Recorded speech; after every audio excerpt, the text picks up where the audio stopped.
Baik, bismillahirrahmanirrahim. Assalamualaikum warahmatullahi wabarakatuh.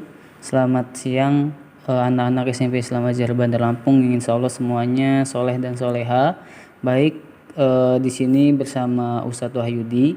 Ustadz akan membahas tentang bagaimana sih cara menghitung kalor. Materi ini belum sempat Ustadz bahas di kelas memang. Jadi Ustadz akan coba bahas materi ini lewat video saja.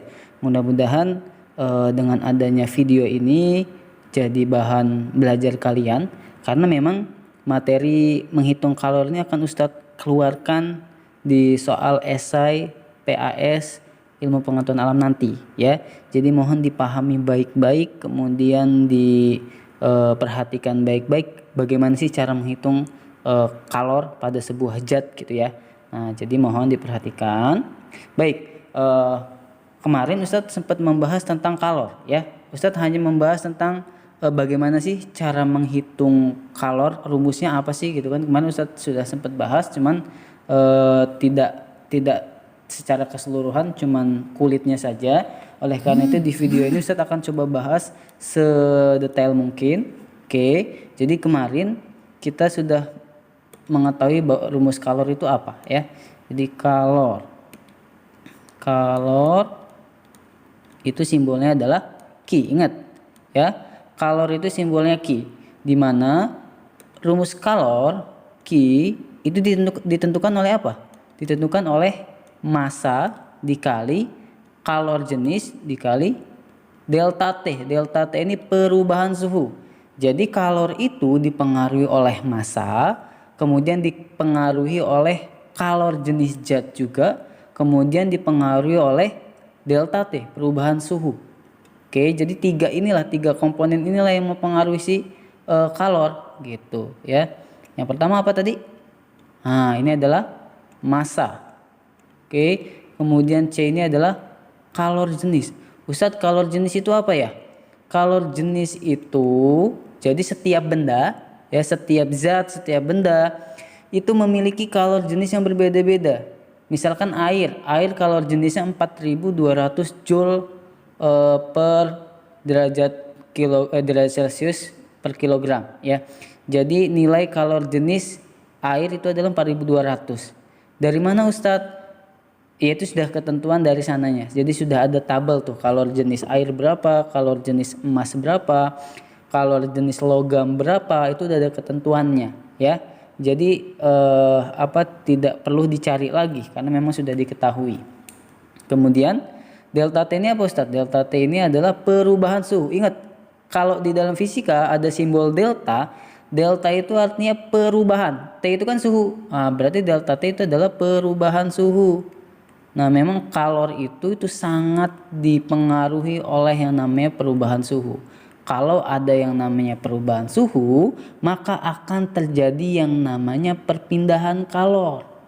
Oke, jadi memang dipengaruhi oleh secara garis besar dipengaruhi oleh perubahan suhu ya. Nah, Ustadz akan beri contoh gimana cara menghitung sebuah kalor. Oke, di sini kita perhatikan baik-baik. Misalkan ada 2 kg air dari suhu 24 derajat Celcius nih, 2 kg air dari suhu 24 derajat Celcius menjadi 90 derajat Celcius. Jika kalor jenis 4200. Nah, kalor jenis. Nah, ini kan sudah diketahui nih. Biasanya di dalam soal sudah diketahui. Jika kalor jenis 4200 Joule per kilogram derajat Celcius, maka kalor yang diterima air adalah, nah yang ditanya Q-nya. Oke, maka gimana cara menjawabnya? Kita tulis dulu diketahuinya nak. Oke, diketahui. Pertama 2 kg. Kilogram itu adalah satuan dari massa, iya. Jadi massanya sama dengan 2 kg. Kemudian air dari suhu 24 derajat Celcius dipanaskan menjadi 90 derajat Celcius. Oh, berarti ada T awal sama T akhir. Atau Ustadz sebutnya T1 dan T2 saja ya. T1-nya, T pertama itu adalah 24 derajat Celcius. Kemudian T2-nya adalah 90 derajat Celcius. Nah, maka kita bisa tentukan kan perubahan suhunya. Perubahan suhu itu tinggal dikurang saja nak. Jadi perubahan itu 90 dikurang 24. Oke, maka di sini delta T-nya perubahan suhunya adalah T2 dikurang T1. Jadi semua konsep perubahan itu adalah akhir dikurang awal. Nah, ini suhu akhir dikurang suhu awal. Suhu akhirnya adalah 90.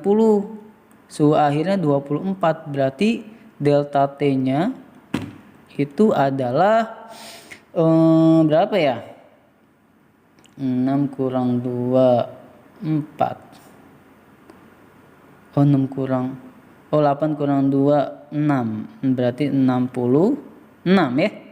Nah, berarti 66 derajat Celcius. Perubahan suhunya adalah 66 derajat Celcius. Kemudian kalor jenisnya C sama dengan 4200 J per kilogram derajat Celcius. Maka kalor yang diterima adalah, maka ditanya, apa yang ditanya? Kalor ya. Kalor itu simbolnya adalah Q. Nah, Q-nya berapa sih? Gitu. Oke, maka kita cari Q sama dengan rumusnya apa tadi? M dikali C dikali delta T. Atau biasanya Ustadz nyebutnya itu macet, nak. Jadi apa sih rumus kalor? Kalor itu rumusnya adalah macet. M dikali C dikali delta T. Nah, berarti kalor sama dengan, kan kalor dipengaruhi oleh massa, ya kan? Masanya berapa sih di dalam soal? Nah, masanya adalah 2 kg. Berarti masanya 2 dikali C itu apa? Kalor jenis. C itu adalah kalor jenis. Oke, kalor jenisnya apa ya? Oh, 4200. Nah, di sini kan diketahui nih dalam soal. 4200 dikali delta T, perubahan suhunya berapa tadi? Dari 24 ke 90. Oh, 66 derajat Celcius. Ya udah, tinggal kita kalikan saja. 2 dikali 4200 dikali 66. Oke, kalian boleh nih gunakan kalkulator kalau memang sulit. Tapi kalau untuk ujian nasional ini nggak boleh pakai kalkulator, jadi harus manual ya. Kalau Ustadz hitung 4200 dikali 2 dikali 66 itu sama dengan 400 Oke, joule. Gitu caranya. Jadi kalornya adalah ini 400. Paham ya? Jadi cara menghitung kalor itu tinggal dikalikan saja massa, massanya. Kemudian dikalikan kalor jenisnya, kemudian dikali perubahan suhunya, gitu. Paham ya? Oke. Baik, kita lanjut ke soal berikutnya. Ustaz akan kasih contoh soal yang kedua. Sebuah logam yang terbuat dari besi memiliki massa 5 kg. Dipanaskan dari 30 derajat Celcius sampai 80 derajat Celcius. Oke, artinya suhu awalnya itu dari 30 ya, dari 30 kemudian ke 80 derajat Celcius. Oke, dari 30 ke 80. Jika kalor jenis besi, apa tadi kalor jenis simbolnya? Iya, C ya. Nah, jadi C-nya adalah 460. Maka energi kalor yang diperlukan. Nah, lagi-lagi yang ditanyakan adalah kalor. Oke, gimana cara menjawabnya? Baik, jawab. Kita tulis dulu yang diketahui apa aja ya. Yang pertama kita tulis diketahui. Diketahui yang pertama apa? Iya, lagi-lagi adalah massa 5 kg. Berarti massanya simbolnya M, yaitu 5 kg. Kemudian dipanaskan dari 30 derajat Celcius. Berarti T1-nya ya. T awalnya itu adalah 30 derajat Celcius sampai 80 derajat Celcius, berarti suhu airnya, atau Ustadz simbolkan T2 yaitu 80 derajat Celcius. Maka perubahan suhunya berapa nih? Ayo, delta T-nya. Iya, dikurang saja, 80 kurang 30. 80 kurang 30 sama dengan 50 derajat Celcius. Berarti delta T-nya adalah 50 derajat Celcius. Kemudian apa lagi yang diketahui? Kalor jenis besi. Oke, C besi. Berarti C-nya sama dengan 460. Maka yang ditanya, oke, ditanya Maka energi kalor yang diperlukan, ditanya Q-nya berapa gitu. Nah, baru kita masukin ke persamaannya. Apa sih rumus kalor tadi? Iya, Q sama dengan macet ya. Macet itu M dikali C dikali delta T. Oke. Maka M-nya berapa diketahui dalam soal? M-nya adalah 5 kg. Dikali C-nya berapa? C-nya adalah 460.